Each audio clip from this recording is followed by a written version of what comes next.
Hey, good morning, everyone. Good morning.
Hello, folks.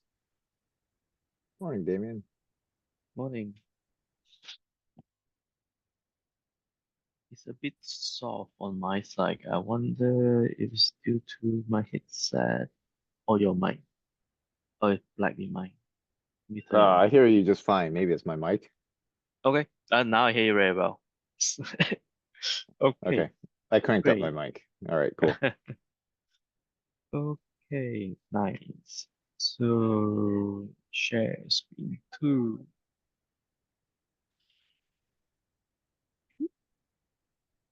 Let me see how many folks we have currently. We have about 12 folks now.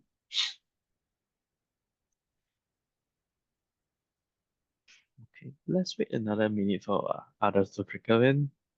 So, how things going?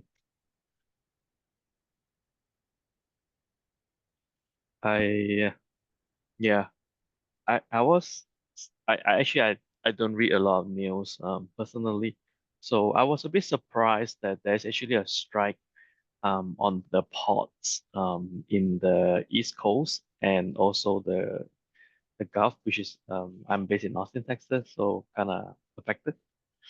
And then yeah, I have friends that told me, hey, they went to Costco, things are getting empty. It's like what? To me, I'm surprised by that. Yeah, for those in the East Coast and maybe in the Central, hope you get things that you need. No, it's the same thing in the we went to Costco yesterday and like all the bulk paper products area, it was pretty empty. Really? The Even in meat, the West Coast? yeah, yeah. Or the Costco by our place, the papers, when you just normally have a whole bunch of paper towels, there's Uh-huh. maybe like two pallets. Oh, wow. So It's like because whenever there's a crisis, people just like during COVID, people go and buy all the paper towels. uh-huh. Well, okay. At the same by the same time, It may this have time nothing the to do with chicken like was the actual lower, the meat ships was yet, lower right? this time, so it's more than just paper. Yeah, But it's hopefully too they early, they right? For the impact. It's only 2 days. There's no way the supply chain is that short. This must be a run. this a run. Certainly is a run. Yeah. I was pretty surprised by it. But then yeah, I it just basically I need to be keep up to it. Anyway, I hopefully they resolve it quick. I always keep a month's supply of toilet paper after that pandemic. Yes, I Yeah, yeah. agree. I'm nowhere in short. I'm just surprised that yeah, when my friend texts me late in the evening and say, hey, this is gone. You need it, go tomorrow. Like the kind of stuff. Okay. Ah, yeah. Okay, great. Yeah, that's the opening. So cool. So yeah, this is our OCP NIC monthly update for October. And the next part will be hopefully to see you folks in OCP Summit. So let's jump into it. The first one, yeah, OCP Global Summit, yes. So in 2 weeks, there will be a OCP Global Summit in San Jose. Hopefully you really get your tickets. If not, it's still a bit cheaper to get it now rather than show up on site. So there's 3 presentations related to NIC in the breakout session. So the first one is talking about our DSFF by Thomas, Joe, Jason. Great combination there, our workstream leads. And then we have also a discussion about our PCI Gen 6 and also the thermal test fixture, SI test fixtures by Jason, Hamill, and John. And as well as NIC related topic, not exactly OCP NIC, but then it's related to the NIC architecture and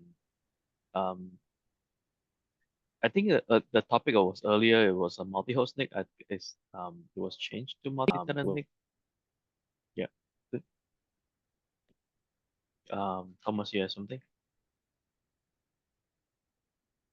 Yeah. So yeah, that's by Jasin.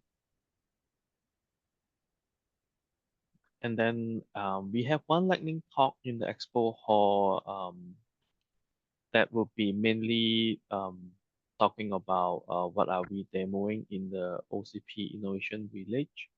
So we have a couple company participating this round from AMD, Broadcom, Dell, Intel, Google. Actually, Google was added, but I don't have the picture yet.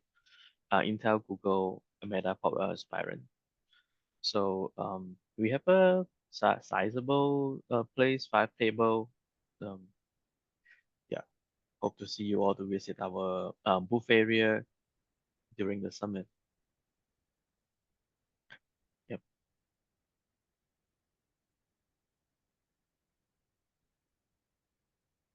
Okay, next on update regarding our specification, Thomas. Sure. This one should be short. The review cycle completed for our release candidate 1 document that we talked about a few weeks back. The version 1.50 was published to the wiki page as of September 20th, 5 p.m. timeframe. The review only received a handful of minor clarification items. You can see that in the gray box on the screen. I'm not going to go through these, but these are just rather minor items that I didn't think we needed another cycle of reviews. You can look at the latest and greatest spec on the wiki page. And thanks for all those that participated.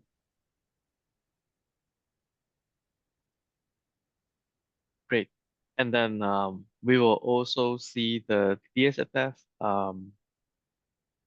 in action in the Intel and Dell booth, right? I think we do have like DSFF from Intel and also some of the test fixture from Dell. Yeah, from Intel, we'll have a DSFF mockup PCB with a faceplate. Dell, I don't want to steal Jason's thunder because it has fixtures, so we could interop these things together.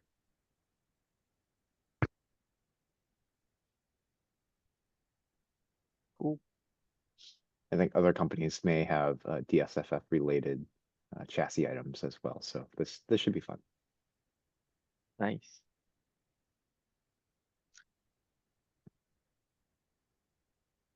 Checking out from MHS booth, Brian, is there any DSFF capable chassis in the DC MHS area?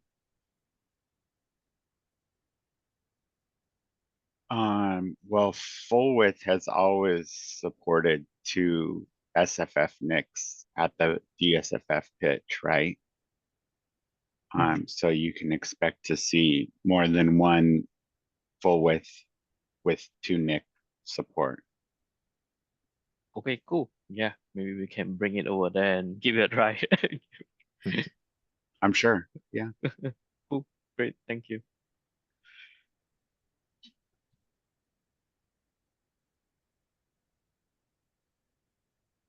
Okay, next slide. If I might even be able to loan one to Thomas if you want to Yeah, demo great. it or something. Yeah, this would be Yes, that'd be great. yeah. Thomas have quite a big space here. Yeah. Yeah, we have a full table between Yep, the we have two the Intel table demos. between the Okay, two Intel demos. Yes. I'll sync with you, Brian. Okay, next subject. So it was brought to my attention that the SFFTA 1002 Rev 1.5 spec introduced the idea of a Type 1 and Type 2 connector. So Mm, just as a quick summary, right? It doesn't affect us, but Type 1 connectors is I think the kind of connector that we've used since quote unquote the beginning, where you have discrete pins that are power, ground, signal. They are not tied together at all.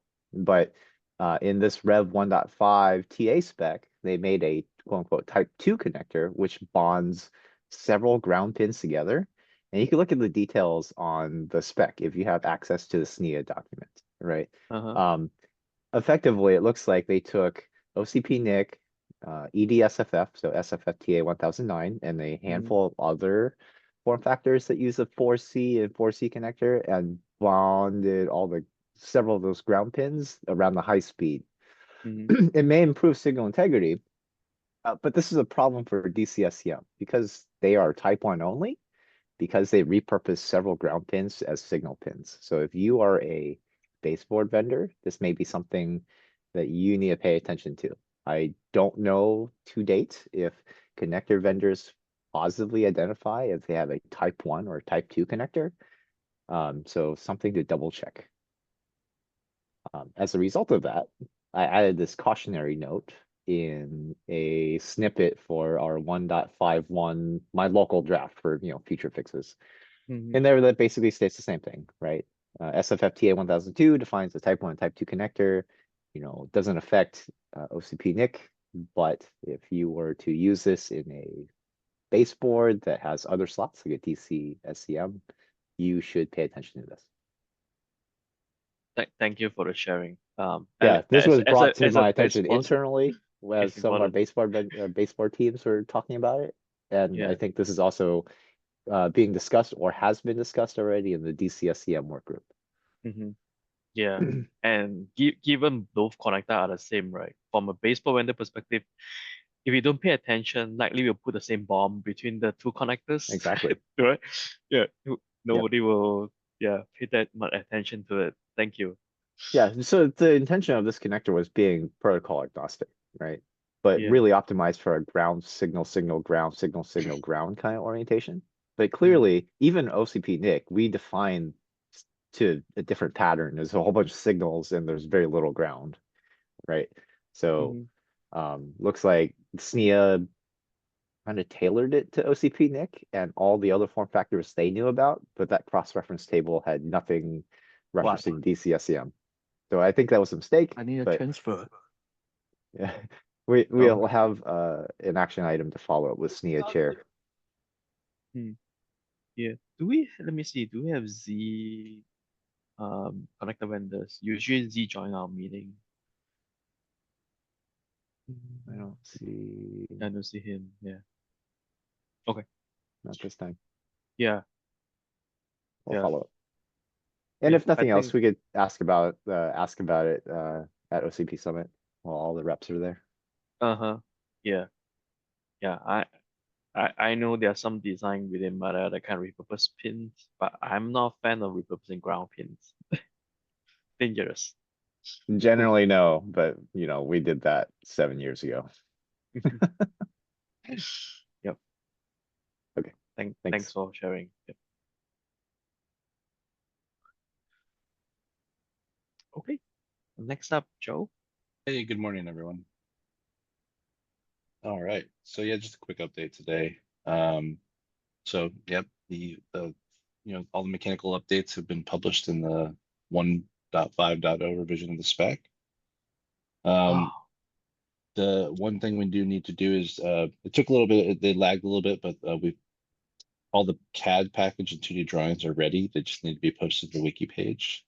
Yeah, yeah, that remind me, Joe, I saw your email. I did not do it yet. Okay. Yes. Oh yeah, no worries. My bad. It's all good. So yeah, those are ready to be posted on the wiki page. Damien has sent you the links and everything, so you should be able to just grab those zip files and put them up there. I did a couple suggestions. There's still drafts in the working draft docs area. I think we should probably remove those / archive those.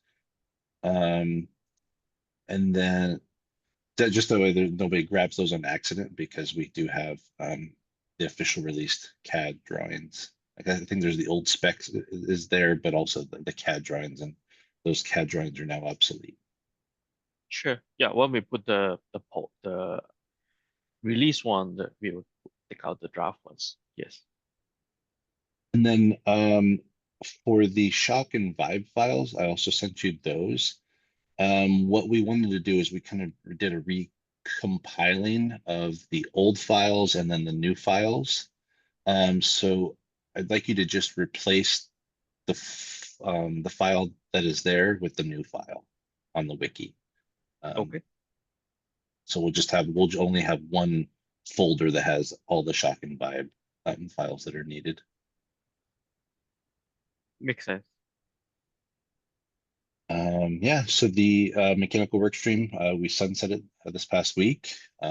Thanks to everyone who was able to help with that. It's good working with everyone and getting to know everyone over the past year. And then Joe, regarding mechanical work stream, there's one area that I'm not sure we actually work on it. The middle guide rail. Did we do have that study or even? the guide rail, there is Yeah. guidance, but it's up to the system vendor about how they want to design that. So there's yeah, so we just have guidance on the clearances that are required, but the physical geometry, that's up to a system vendor to implement as they choose. So we I do see. have there's a drawing in this system chassis section that talks about the opening and then the guide rail guidance for the center. If someone wants to have a removable guide rail. I see. Okay.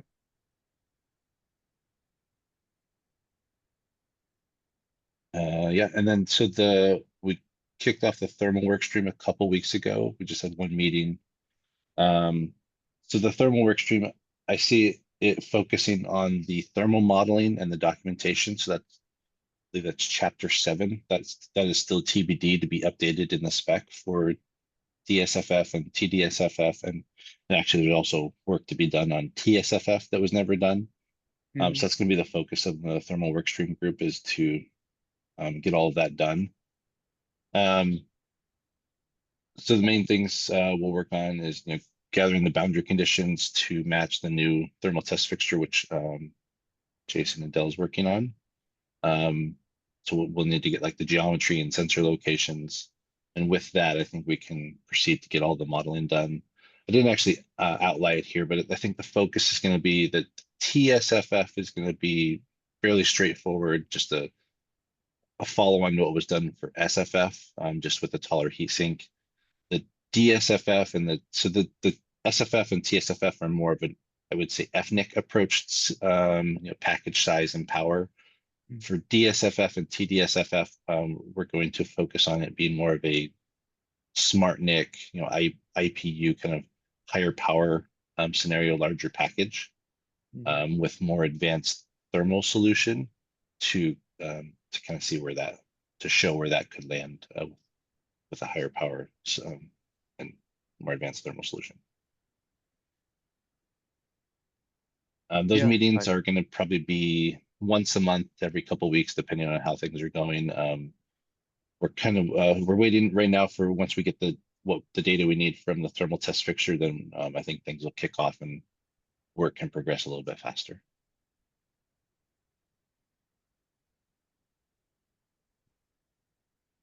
Okay. And would the thermal workstream also look at like you just mentioned like more advanced cooling capability.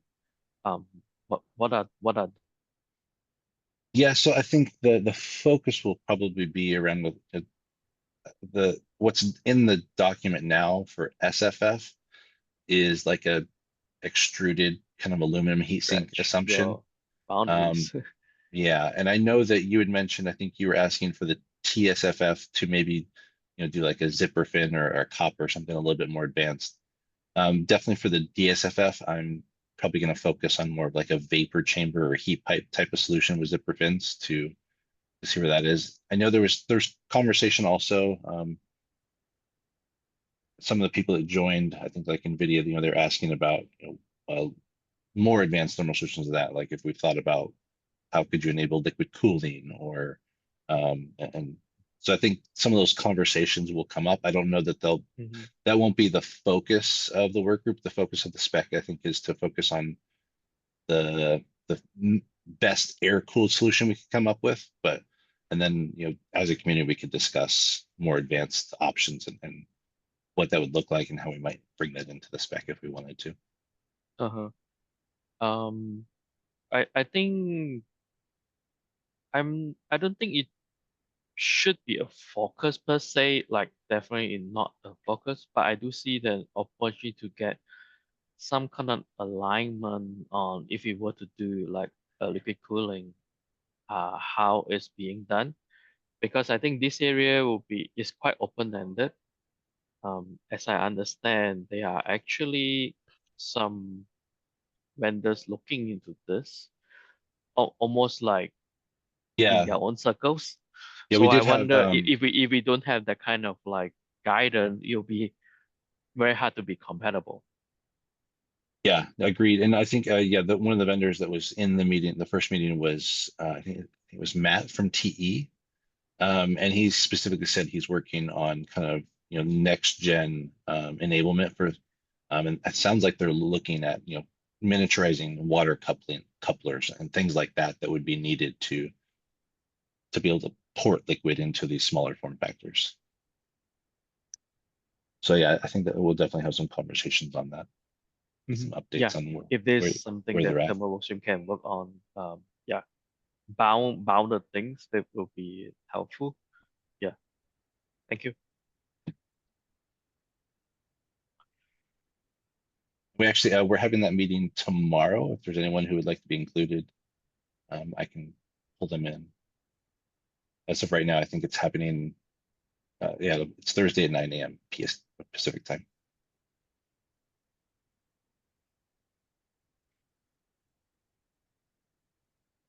All I have. Okay, great. Next, DSFS SI Jason. Hey, Damien.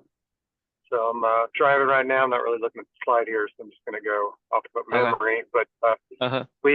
I had presented this slide last month. What's the major update is we did Gerber the CBB. We're actually going to build two different variations. One for the demo. We're actually building a 2-layer FR4 version. So we just took the top and bottom layer and just have core in the middle of it basically. And we're building that, and I think we're going to get those hopefully next week, and then we'll get them quickly assembled. But the goal of that is to be able to show that at the OCP summit. The real ones, we're building those using Megtron 6. I've already approved a lot of the engineering questions I received from our PCB vendor on that particular variation. But since China's on holiday this week, I don't have the perfect firm date, but my estimation on when we'll have boards and get them assembled will be around that third week of November. So I went and put that Friday of the third week, November 22nd on the date. Could be a week earlier, or it could be right after Thanksgiving. But that's kind of my current outlook on it right now in terms of having a first couple of protos. What I would like some help with, I believe I'm going to get 3 built up with the Megtron 6. Dell will probably contract one of the test and measurement companies like key site to help do some of the testing, but it'd be great if one of the other NIC partners, knowing if they have early resources, if they could test with either one or the other board that we have, that would be helpful for this community to get some quick feedback to see if there's any adjustments that we need to make to the CVB design that we put together. I did put, last thing I'll say on that is I did put the Gerber, the BRD file. I put that on the OCP website, and anyone needs to review that, it'll basically be that link. That link is for a 2-layer one or the full stack? The full stack. Okay. Yeah, the full stack. I never, actually what we did with the PCB vendor on the FR4 was basically just say, rip out those layers, and any issues, we're going to waive it. So we didn't even build like a BRD with that. Makes sense. And thanks for the extra effort to get it so-called on time by doing such jumping the hoops. Yeah, not a problem. Ironically, the board fab that we are using here in the US is only about like $150 per board. So I was really shocked how cheap this one place can make it, which I'm not that confident on their quality, but at least if some of these MMPXs fall off, John Lewis and I'll bring some super glue. We'll just glue them back on for the demo. You may be surprised. It may be a good quality. Who knows? Yeah, exactly. Any other thoughts, comments? So yeah, that gels very well with Intel bringing the DSFF, so we can plug it in and see whether it fits. Yeah, exactly. Yeah, I totally agree. I think also Spirent has a DSFF slot in their chassis, so this would be a great exposition of our new form factor. Okay, cool. Yeah, Right. and yeah, Jason, I'll move on for the next one, the thermal test fixture. I Perfect. think you cannot see, but yeah. Yeah, so we're still working on the schematic. We have at least placed now where the larger connectors are going to be, whatever. I think I still left the PIC power name on the slide here, but whatever we call that particular MCIO, MXIO connector. So we have placed those. I'll try to see if I can put down a board file in the OCP, and I'll send it out to some of the interested parties on how the PCB is, at least the mechanical layout is of the PCB, and then where those connectors are going to be. It's very similar to how the chem connector is, but instead of it sitting in parallel to the flow of air, it'll be perpendicular. So it'll have a better SI. I think the link between the TA 1002 connectors to these MXIO connectors is, I think it's either like an inch or inch and a half, or maybe 2 inches. It's a pretty short run. I think it's an inch, but I felt like it was only a dB of loss that we were looking at. So our mechanical engineer has developed a model for the TTF. I haven't had him finalize it yet. I know there's a couple of interested folks that are interested in the envelope of that particular opening within the TTF. I'm going to try to see if I can get him to create a cross-section slide so I can provide that information to you, Joe, so at least you have that. I'm not quite confident we're ready to release the full assembly of the TTF yet until we have it at least built up. And once again here, we're trying to build an FR4 version of it and trying to rush it. So pretty much at the hotel or at the show, we're going to be assembling this. So I know Joe and others are going to be there, so at least you get an idea of what it looks like, and if we need to make any sort of adjustments there or the work stream, we can do that. That's good. Yeah, that'd be great. Yeah. So Jason, see, you mentioned MXIO, right? So I don't remember if MXIO have any FlexIO pin, but certainly MCIO do. I just wonder, do you foresee any compatibility issues on FlexIOs are are different with what you design versus someone else server. Have you looked into that area? And that's kind of the challenge I'm trying to remember, especially off the top of my head too.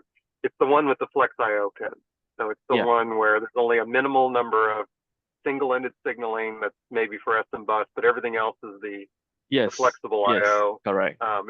If that's MCIO, that's the one. If it's not, it's the MXIO. That's MCIO for sure. I'm not sure whether MXIO have that defined down to a little more defined. I think I have to go back and look. Yeah. And I MX, saw Brian MXIO unmuted. from MHS has the flex. So we worked with PCI SIG and the two are aligned. MCIO, you know, at SFFTA 1016, I don't think defines the flex. Okay.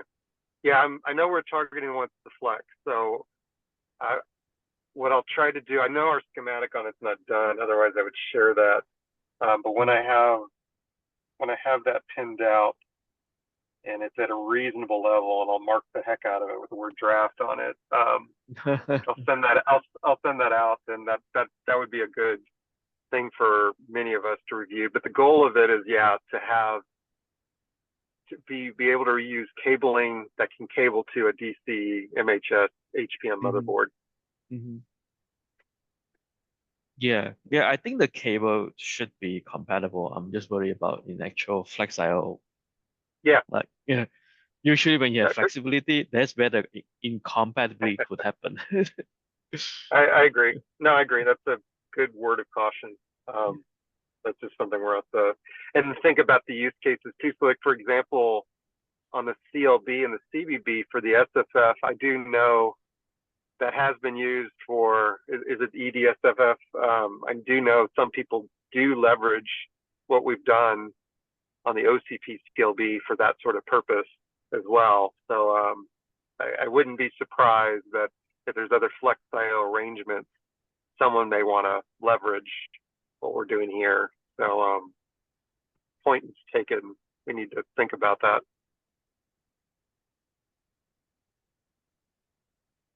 I don't have any dates yet. We're still working through the schematic. The CBB was higher priority at the moment, mainly because we didn't have to rely on mechanical resources. It's something that John Lewis and I could knock out ourselves. But with the TTF, we had to get some Dell ME resources to help us out with it. So that's been part of the lag with this particular design. But now we have that. At some point here in the future, Dell's not exactly ready yet to engage with the thermal work stream, but when we have one of our thermal engineers getting involved, we'll then start engaging. One of the things that, you know, Damien, you said earlier, things like liquid cooling and stuff, I want to think about all the other, much of the use cases so that we're bounding and contextualizing the guidance that we want to be for the community.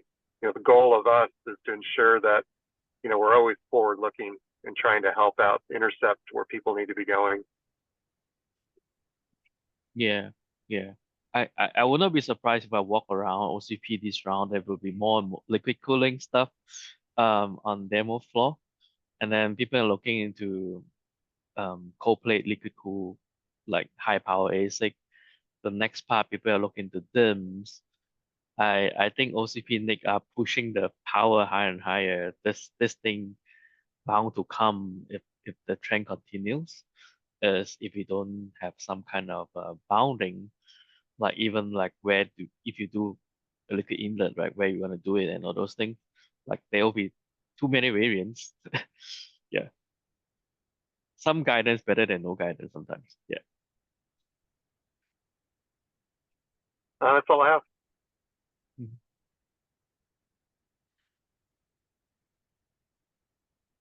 Cool. Yeah, I guess we have more work ahead. And thanks, Joe, for leading the thermal work area. I think this is something that we have less investment over this year. I think we have been focused a lot on electrical, mechanical SI. Yeah, we need to buck up on the thermal areas.